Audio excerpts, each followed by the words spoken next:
It's एक सच्ची घटना पर आधारित है आज की मूवी, जिसका नाम है मिरेकल्स फ्रॉम हेवन।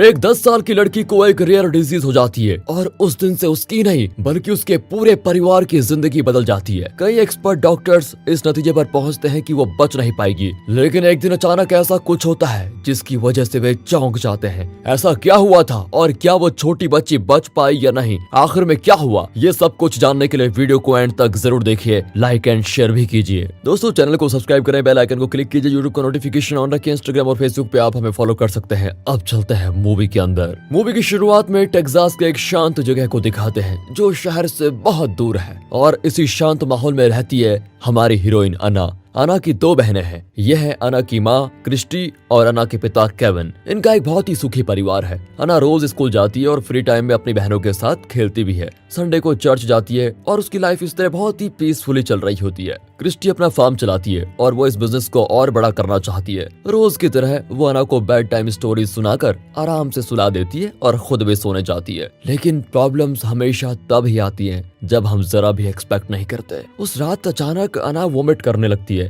पेरेंट्स फिर घबराई जाते हैं जब बच्चों को कुछ होता है तो। क्रिस्टी क्लीनिंग वगैरह करके अना को फिर सुला देती है, लेकिन खुद चैन से नहीं सो पाती कि अचानक बच्ची को हुआ क्या। अगले दिन वे अना को हॉस्पिटल लेके जाते हैं, जहां उसके कुछ टेस्ट किए जाते हैं। डॉक्टर को कुछ भी अजीब नजर नहीं आता और कहता है कि आप परेशान मत होइए, फूड पॉइजनिंग हुआ होगा, एक काम कीजिए, मेरा बताया हुआ डाइट फॉलो कीजिए, वो ठीक हो जाएगी। तब जाकर पेरेंट्स को तसल्ली होती है, कोई सीरियस प्रॉब्लम नहीं है। उनकी फैमिली फिर से नॉर्मल हो जाती है। अना के लिए डॉक्टर ने एक स्पेशल डाइट बताई होती है, जिसकी वजह से वो पिज्जा नहीं खा सकती।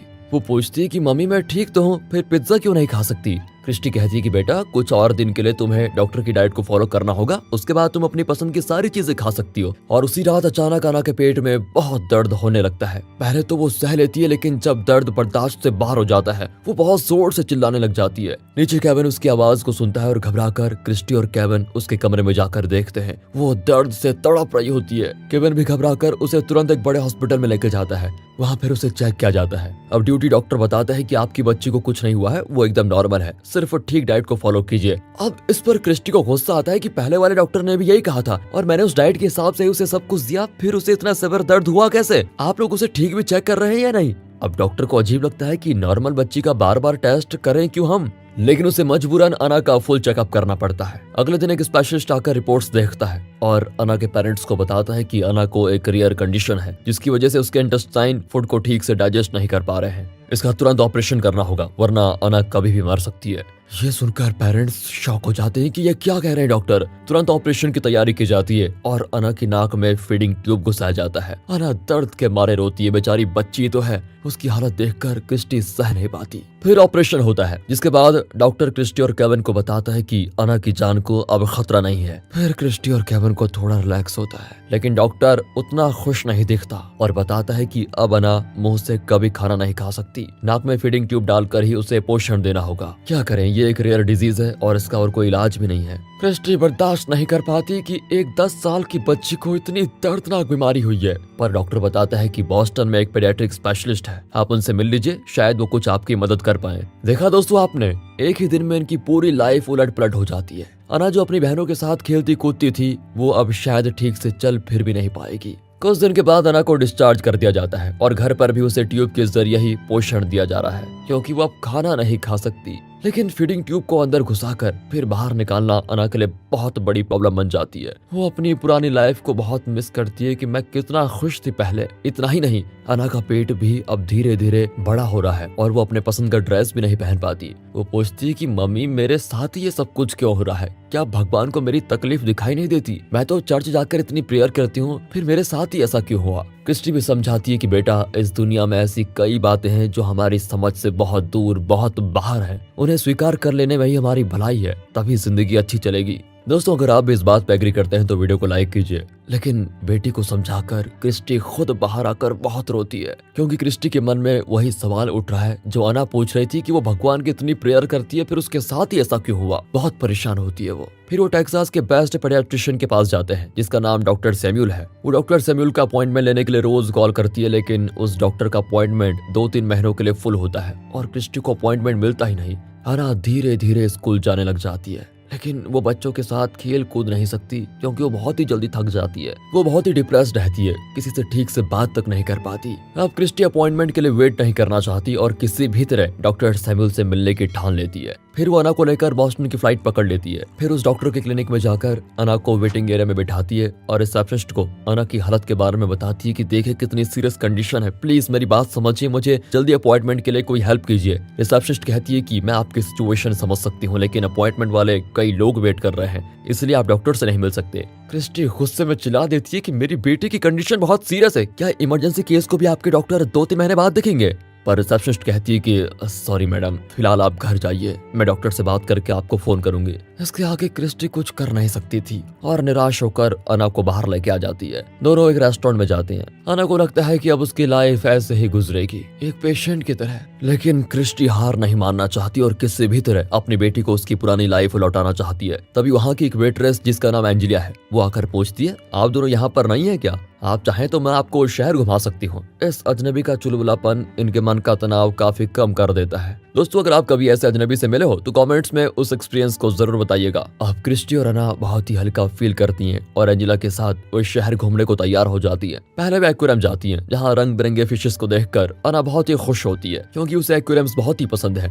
इसी बीच क्रिस्टी एंजेला को अना की बीमारी के बारे में बताती है। फिर वे म्यूजियम जाती है और वहाँ की एक पेंटिंग को अना बहुत देर तक देखने लगती है। इस बीमारी ने अना को इतना मैच्योर बना दिया है कि वो लाइफ को एक नए नजरिए से देखने लगी है। वो उस पेंटिंग की बारीकियों को भी समझ पाती है। तभी क्रिस्टी को हॉस्पिटल रिसेप्शनिस्ट कॉल करके कहती है कि कल सुबह डॉक्टर कुछ देर के लिए फ्री हैं, इस दौरान आप अपनी बेटी को दिखा सकती हैं। ये सुनकर क्रिस्टी बहुत ही खुश होती है कि फाइनली मेरी बारी आने वाली है। अगली सुबह वो अना को लेकर हॉस्पिटल जाती है और यह है फेमस पेडिट्रिशियन डॉक्टर सैमुअल, जो बहुत ही हंसमुख और मजाक किस्म का डॉक्टर मालूम होता है। वो अना के चेस्ट पर स्टेथोस्कोप रखकर नॉक करता है कि अंदर कौन है भाई, इस बेबी को क्यों तंग कर रहे हो? उसकी बातों से अना काफी हंस देती है। ये अच्छा तरीका है वैसे डॉक्टर का। अना को चेक करके वो क्रिस्टी को बताता है कि देखो, आपको हिम्मत से काम लेना होगा क्योंकि अना को और भी कई टेस्ट से गुजरना होगा, तब जाकर हम किसी नतीजे पे पहुंच पाएंगे। फिर वो अना के पेट में एक ट्यूब इंसर्ट करता है जिसमें एक छोटा सा कैमरा होता है। पूरा चेक करने के बाद वो क्रिस्टी को बताता है ये confirm case of intestinal obstruction है, यानी बच्ची का इंटेस्टाइन ऐसे बिहेव कर रहा है मानो इंटेस्टाइन में कुछ फंसा हुआ हो, इसलिए वो कुछ कह नहीं पाता क्योंकि उसका इंटेस्टाइन कुछ डाइजेस्ट करने को तैयार ही नहीं है। अब अना को ज्यादा घूमना फिरना नहीं चाहिए और अच्छा यही होगा कि वो 6 महीने यहाँ रहकर ट्रीटमेंट ले। मैं उसे ठीक करने की पूरी कोशिश करूंगा। वो ये भी कहता है कि अना बाहर से शांत दिखती है लेकिन अंदर ही अंदर उसे बहुत दर्द हो रहा है। उसके बाद अना को वहाँ एडमिट किया जाता है और क्रिस्टी भी वहीं पर रहती है। इस तरह अना का ट्रीटमेंट होता है शुरू। वे हॉस्पिटल में बैन नाम के आदमी से मिलती है जिसकी बेटी हैली को कैंसर है और वो भी अना के कमरे में एडमिट हुई है। वो अना से पूछती है कि क्या तुम्हें भी कैंसर हुआ है? अना कहती है नहीं, मेरे पेट में कोई प्रॉब्लम है और मैं खाना नहीं खा सकती। दोनों थोड़ी देर में फ्रेंड्स बन जाती हैं। हैली पूछती है क्या तुम्हें भी मरने का डर है वैसे? लेकिन मरने के बाद लोग जाते कहाँ हैं? अना सोच में पड़ जाती है कि ये तो मैंने कभी सोचा ही नहीं। हाँ, शायद स्वर्ग जाते होंगे, सुना है वहाँ दर्द नाम की चीज नहीं होती। वैसे भी मुझे मरने का डर नहीं है क्योंकि मुझे भगवान पर विश्वास है और मुझे ये भी विश्वास है कि वो तुम्हें अच्छा कर देंगे, तुम फिक्र मत करो। इस तरह अना हैली को हिम्मत दे देती है। लेकिन इसके बाद अना भी मौत के बारे में सोचकर जरा डरने लगती है। उसे लगता है कि मौत मुझे भी खा लेगी। उस रात अना गहरी नींद में होती है। अचानक उसका पेट दर्द होता है शुरू। वो बेचारी सहन नहीं कर पाती और चिल्ला चिल्ला कर रोती है कि मम्मी मैं और सहन नहीं कर सकती, प्लीज मुझे मार डालिए, मैं स्वर्ग जाना चाहती हूँ जहाँ दर्द बिल्कुल नहीं होता। लेकिन क्रिस्टी बेबस होकर उसे अपने हाथों में समेट लेती है और उसका दर्द कम करने की कोशिश करती है। यहाँ पता चलता है कि इस तरह का दर्द अना को रोज होता है। 6 महीने बाद उसका ट्रीटमेंट लगभग पूरा हो चुका है और क्रिस्टी केविन को इन्फॉर्म करती है। वो अपनी बाकी 2 बेटियों को लेकर बॉस्टन के लिए निकलता है, लेकिन टिकट के लिए केविन के कार्ड में पैसे नहीं होते। वो किसी से उधार लेकर टिकट खरीदता है और फिर वे बॉस्टन पहुंच जाते हैं। हॉस्पिटल में इन तीनों को देखकर अना बहुत खुश होती है। तीनों बहनें 6 महीने बाद मिलकर बहुत खुश होती हैं और खूब खेलती भी हैं। अना तो कुछ देर के लिए अपना दर्द भूल ही जाती है। अब अगले दिन अना को डिस्चार्ज किया जाता है। डॉक्टर सैमुअल बताता है कि अब अना को हॉस्पिटल में रहने की जरूरत नहीं है, लेकिन इसके बाद आपका असली काम होगा शुरू। आपको चाहिए कि अना शारीरिक और मानसिक तौर पर बिल्कुल भी स्ट्रेस्ड फील न करे। उसे हिम्मत से काम लेना होगा और स्ट्रांग बनना होगा। यही उसका असली ट्रीटमेंट है। वो एक चाइल्ड साइकेट्रिस्ट से मिलने के लिए कहता है और बताता है कि अना को हमेशा खुश रखना, याद रहे खुश रखना उसे हमेशा। लेकिन मन ही मन डॉक्टर सैमुअल बहुत परेशान होता है क्योंकि वो इस रेयर डिजीज को पूरी तरह से क्योर नहीं कर पाया और उसे पता नहीं होता कि अना इस तरह कितने दिन जिंदा रह पाएगी। इसलिए वो चाहता है कि अना हॉस्पिटल में रहने के बजाय ज्यादा से ज्यादा वक्त अपने परिवार के साथ बिताए। घर लौटकर अपनी बहनों के साथ अना बहुत ही अच्छा फील करती है। अब एक दिन खेल ही खेल में अना की बड़ी बहन मजाक करती है, क्या तुम पहले की तरह इस पेड़ पर चढ़ सकती हो? अना भी सोचती है कि मैं पेड़ पर इतनी हजारों बार चढ़ चुकी हूँ और अब चढ़ने में प्रॉब्लम क्या होगी, कोई भी नहीं। ये सोचकर वो उस पेड़ पर चढ़ जाती है, लेकिन ये 100 साल पुराना पेड़ है और इसके वेट से उसकी शाखा टूटने वाली होती है।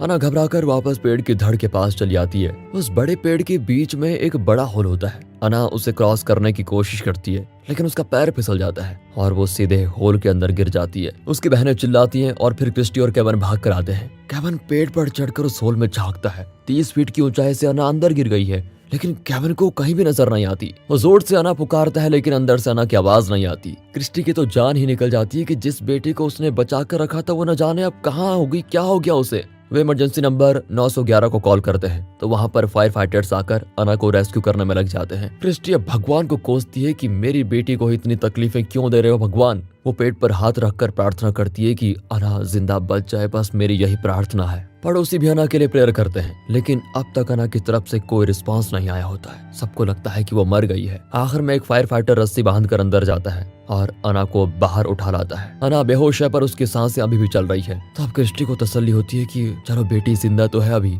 वे अना को हॉस्पिटल लेके जाते हैं। वहाँ डॉक्टर बताता है कि अना 30 फीट की ऊंचाई से गिरी, लेकिन उसके शरीर में कोई भी घाव नहीं है, ना ही कोई फ्रैक्चर, ना ही बोन क्रैक, सिर्फ जरा सी खरोंच आई है। वो बिल्कुल ठीक है। वो खुद हैरान होता है कि ये सचमुच मेरिकल से कम नहीं है। क्रिस्टी और केवन बहुत ही खुश होते हैं कि चलो हमारी बेटी बिल्कुल सेफ है। फिर अना को घर लेके आते हैं। उसके बाद अना बहुत ही एक्टिव हो जाती है और ऐसा लगता है जैसे उसे कोई तकलीफ ही नहीं है। इस बात को सबसे पहले क्रिस्टी नोटिस करती है और केवन को बताती है कि अना के अंदर जरूर कोई बदलाव तो आ गया है। अब वो बिल्कुल भी नहीं थकती और हर काम पूरी फुर्ती से करती है। एक दिन वो ड्रेस चेंज करते हुए दिखाती है कि अब उसका पेट उतना बड़ा नहीं है जितना पहले था। अना को फिर चेकअप करने के लिए क्रिस्टी उसे डॉक्टर सैमुअल के पास लेके जाती है। वह अना को चेक करके चौंक कर कहता है कि ये तो जादू हो गया, अना पूरी तरह से ठीक हो चुकी है। उसके इंटेस्टाइन का डिजीज जैसे गायब ही हो गया हो। मुझे तो ये कोई चमत्कार से कम नहीं लगता। अब वो नॉर्मली खाना खा सकती है और सब कुछ कर सकती है। ये सुनकर सभी बहुत ही खुश होते हैं और अना को घर लेके आते हैं, लेकिन क्रिस्टी और केवन को विश्वास नहीं होता कि ऐसा चमत्कार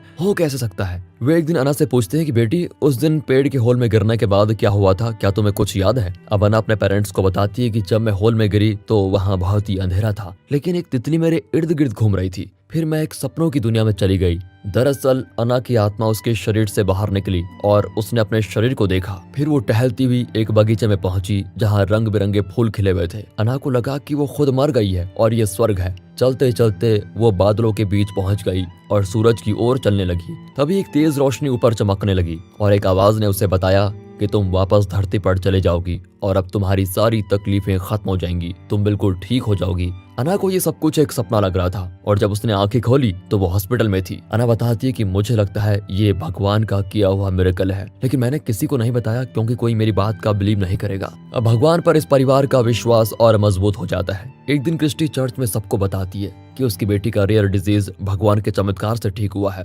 सभी एकदम शॉक हो जाते हैं। कुछ लोग तो बिगड़ जाते हैं कि ये कैसे पॉसिबल है, तुम झूठी कहानी बना रही हो। तभी बैन उठकर कहता है कि ये जो कह रही है बिल्कुल सच है। अना बोस्टन के जिस हॉस्पिटल में थी वहीं मेरी बेटी हेली का कैंसर ट्रीटमेंट चल रहा था। उसके आखिरी वक्त में अना ने उसे हिम्मत दी कि तुम फिक्र मत करो, भगवान तुम्हारा दर्द कम करेंगे। अना की वजह से मेरी बेटी बहुत ही पीसफुली चल बसी। ये सुनकर अना बहुत रोती है क्योंकि हेली उसकी बहुत अच्छी फ्रेंड बन चुकी थी। अना को लगा कि भगवान ने उससे भी बचा लिया होगा, पर अब उसकी मौत की खबर सुनकर अना से सहा नहीं जाता। सभी बहुत इमोशनल हो जाते हैं और भगवान के इस चमत्कार की खबर हर जगह फैल जाती है। आखिरी सीन में अना अपने परिवार के साथ बैठकर खाना खाती है, लेकिन खाने से पहले वे सभी हाथ जोड़कर भगवान का शुक्रिया अदा करते हैं कि आपने हमें तकलीफें तो दी लेकिन हमारा साथ नहीं छोड़ा। फिर वे खाना शुरू करते हैं। और दोस्तों इसी के साथ हमारे दूसरे चैनल मूवीज वेदर को भी सपोर्ट कीजिए, उसे सब्सक्राइब करें। ये विश्वास पर आधारित गुड फील मूवी यहाँ पर होती है खत्म। तो दोस्तों कैसी लगी आपको मूवी? अगर ये वीडियो अच्छी लगी हो, स्टोरी अच्छी लगी हो, एक्सप्लेनेशन अच्छा लगा हो तो इसे ज्यादा से ज्यादा शेयर करें, सब्सक्राइब करें। मिलते हैं अगली वीडियो में, तब तक के लिए गुड बाय।